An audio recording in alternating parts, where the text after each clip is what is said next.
Bonjour et bienvenue dans cette nouvelle vidéo. Si tu ne me connais pas, je m'appelle Martin, je suis investisseur spécialisé dans les logements atypiques. Avec Imo Insolite, on accompagne les investisseurs débutants à générer leurs premiers revenus avec un seul logement atypique. Dans cette vidéo, je vais t'expliquer comment trouver ton concept atypique pour qu'il puisse plaire au marché, mais également qu'il soit rentable. Alors avant de commencer, il faut bien comprendre déjà l'évolution du marché. On est parti d'une stratégie immobilière sur de la location courte durée pour évoluer sur des love rooms qui se louaient entre 150 et 200 euros la nuit, puis sur les logements atypiques, sur les logements à thème. Alors pour bien comprendre l'évolution du marché de la location courte durée, dans un premier temps, il y a encore entre 5 et 7 ans, les personnes mettaient à louer leur logement en location courte durée classique. Concrètement, ils rénovaient un appartement, que ce soit un Ikea ou Conforama, pour le mettre en location. Puis il y a 4 ou 5 ans, on a commencé à voir l'essor des love rooms qu'ils se louaient entre 150, 200, voire 250 euros la nuit. Le marché de la love room maintenant est complètement saturé et c'est d'ailleurs pour ça que maintenant les gens recherchent plus uniquement qu'un seul appartement avec une balnéothérapie, mais bien un logement où ils vont pouvoir vivre une expérience client avec une thématique à l'intérieur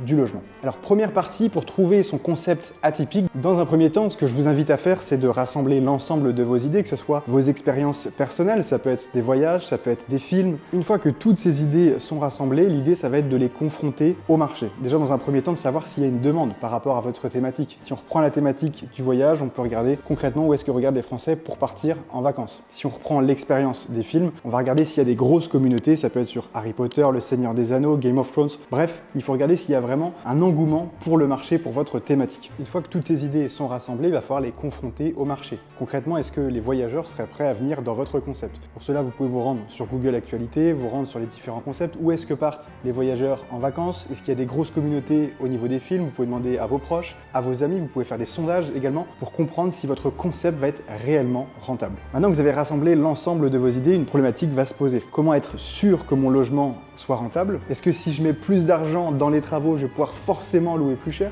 Je prends l'exemple de mon dernier projet atypique, ma suite Bali, on a mis 20 000 euros pour un 34 mètres carrés. C'est pas forcément le fait de rajouter beaucoup plus d'argent qui va faire que vous allez louer plus cher. Par contre, c'est le fait de savoir où est-ce que vous allez pouvoir mettre l'argent pour avoir un effet coup de cœur pour vos voyageurs. Est-ce qu'il faut faire de l'atypique ou de l'insolite? Dans un premier temps, si vous avez cette idée de création d'un patrimoine sur le long terme, à ce moment-là, je vous invite à aller sur de l'atypique. Concrètement, vous allez avoir un appartement qui va s'amortir, qui va se rembourser dans la durée, qui va prendre de la valeur. Si au contraire, vous voulez un investissement cash flow, donc un investissement pour générer de la trésorerie, à ce moment-là, ce que je vous invite à faire, c'est d'aller sur de l'insolite comme des dômes, des cabanes dans les arbres, des tiny houses. Ce sont des produits d'investissement qui vont pouvoir se rembourser en 1 an, 2 ans ou 2 ans et demi, grand maximum. Comment optimiser le coût de ces travaux et la rentabilité? Je vous le rappelle, mais quand vous êtes investisseur, vous êtes là pour trouver des bonnes affaires, lever de nos financements et le reste, vous devez l'automatiser avec des professionnels du secteur. Et c'est pour ça qu'il est hyper important de s'entourer d'un architecte d'intérieur qui va pouvoir vous aider de la phase de conception à la livraison de votre chantier. L'idée, c'est vraiment de proposer un concept qui sort de la norme. On voit qu'on a beaucoup d'acteurs sur le marché. Une love room qui se louait 150 ou 200 euros la nuit il y a encore 3 ou 4 ans ne se louera plus que 100 ou 120 euros à aujourd'hui. Donc c'est pour ça que c'est hyper important que sur votre premier projet d'investissement atypique ou encore insolite, vous puissiez vous faire assister par un architecte d'intérieur. Ça va vous faire gagner du temps, ça va vous faire gagner de l'argent également sur votre budget. Et en troisième point, ça va vous permettre d'être serein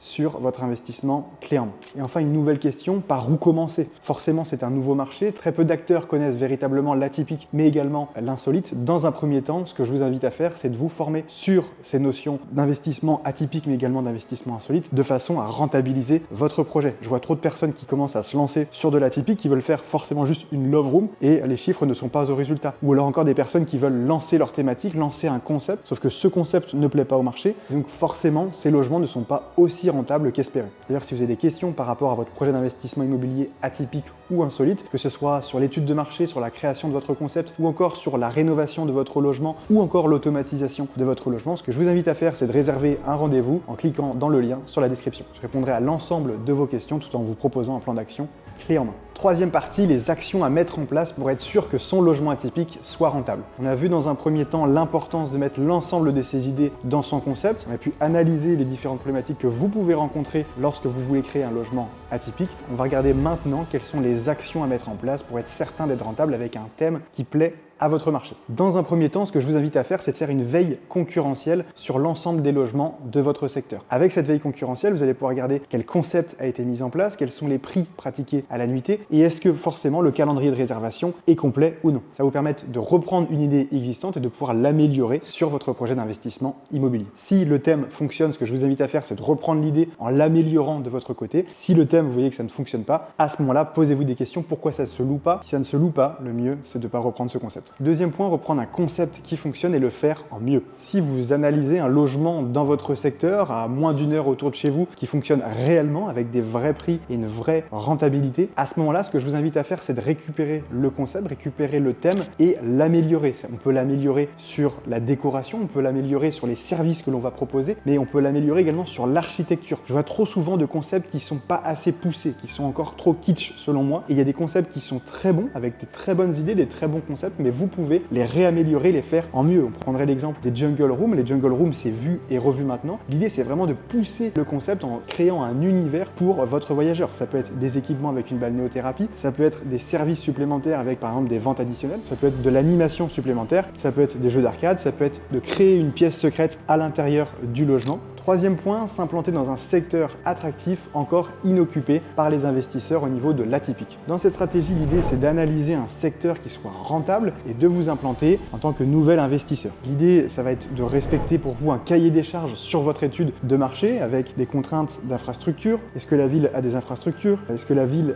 dépend de plusieurs habitants? Est-ce que la ville va se développer sur le long terme? Tous ces éléments qui vont vous permettre de valider ou non votre secteur. Si votre secteur se valide, ce que je vous invite à faire, c'est d'aller sur cette localisation et de mettre votre premier concept atypique sur cette zone. Premier arrivé, premier servi, les premiers logements qui seront mis à disposition seront les premiers logements qui seront rentables. Quatrième point, faire un thème novateur. Je le conseille pas forcément pour votre premier projet d'investissement atypique ou encore sur de l'insolite, mais l'idée c'est vraiment pour vous que vous puissiez reprendre ce que veut le marché. Vous pouvez aller sur Google, taper loisirs préférés des Français ou encore voyages préférés des Français et avec toutes ces informations, vous allez pouvoir collecter toute la donnée pour la réimplémenter dans votre logement. Ne pas oublier dans un premier temps que c'est une prise de risque. Si cela fonctionne à ce moment-là, tous les autres investisseurs vont pouvoir copier-coller votre méthode. En revanche, si ça ne fonctionne pas, vous êtes tout seul avec un investissement qui ne sera pas rentable. Pour résumer les différents points de cette vidéo, pour trouver un concept rentable, ce que je vous invite à faire en 1, ça va être de stimuler votre créativité en rassemblant l'ensemble de vos idées et surtout en les confrontant au marché. En 2, de s'inspirer des voyages que vous avez pu faire ou même des films que vous avez appréciés pour les réimplémenter dans votre logement. En 3, vous pouvez également aller sur des réseaux d'investisseurs comme sur des groupes Facebook, des groupes WhatsApp ou encore des groupes Instagram où vous allez pouvoir récupérer des concepts ou des idées de logement atypique. Et enfin, quatrième point, ce que je vous invite à faire pour confronter vos idées, vous allez pouvoir les confronter donc au marché, vous allez pouvoir les confronter avec votre entourage, avec vos amis, également avec des sondages que vous allez pouvoir faire pour analyser si réellement votre concept sera rentable. Et c'est important également de toujours se mettre à la place du consommateur. Qu'est-ce que moi, en tant que voyageur, j'aurais apprécié pour aller dans un logement atypique? Si déjà toi tu apprécies le concept, il y a de fortes chances que derrière ton voyageur apprécie également le sien. Également, un point qui est souvent trop sous-estimé, le rôle de l'architecte d'intérieur. Il y a plusieurs objectifs à se faire entourer par un architecte d'intérieur. Déjà, dans un premier temps, d'avoir une réflexion commune sur la thématique que vous allez mettre dans votre logement. Vous allez pouvoir réfléchir concrètement à deux en prenant en compte les caractéristiques de votre bien pour voir déjà si sur le papier, c'est possible de réaliser ce concept. Deuxième point, créer une atmosphère avec des éléments distinctifs et surtout une décoration soignée. Troisième point, harmoniser la décoration, les couleurs, le mobilier. Quatrième point, et non des moindres, gérer le budget mais surtout le respecter. Je sais que quand on commence un projet d'investissement immobilier atypique, on a tendance à vouloir faire beaucoup de travaux, mettre beaucoup d'argent dans le mobilier en se disant qu'on va louer beaucoup plus cher. Le rôle justement de l'architecte d'intérieur va être de respecter ton budget en mettant le budget sur des éléments coup de cœur et qui valent réellement la peine pour tes voyageurs. Le rôle de l'architecte d'intérieur va se définir sur 4 points majeurs. Déjà, de confirmer le concept atypique que tu veux faire dans ton logement. En 2, la réalisation de tes plans 2D,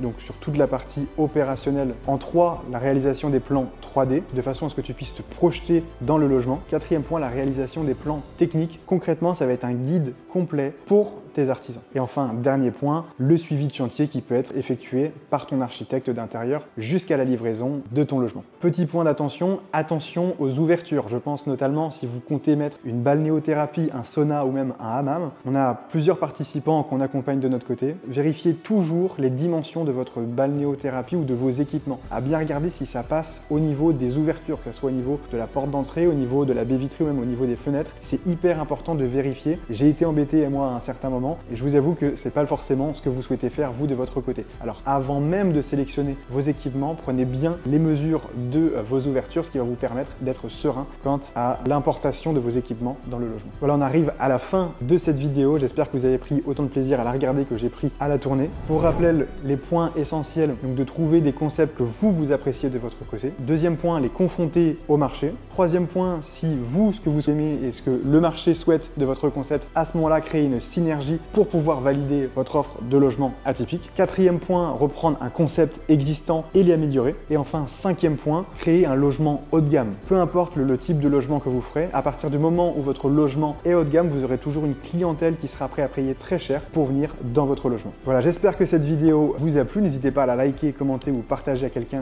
qui en aurait besoin. Si tu es investisseur et que tu t'intéresses à l'immobilier atypique, je t'invite à cliquer sur le lien dans la description et récupérer ma méthode offerte sur les logements atypiques. Si tu as des questions sur ton projet d'investissement immobilier, tu peux réserver un rendez-vous directement avec moi pour que je puisse répondre à l'ensemble de tes questions et te proposer un plan d'action clé en main. Merci d'avoir regardé cette vidéo et moi je te dis à bientôt.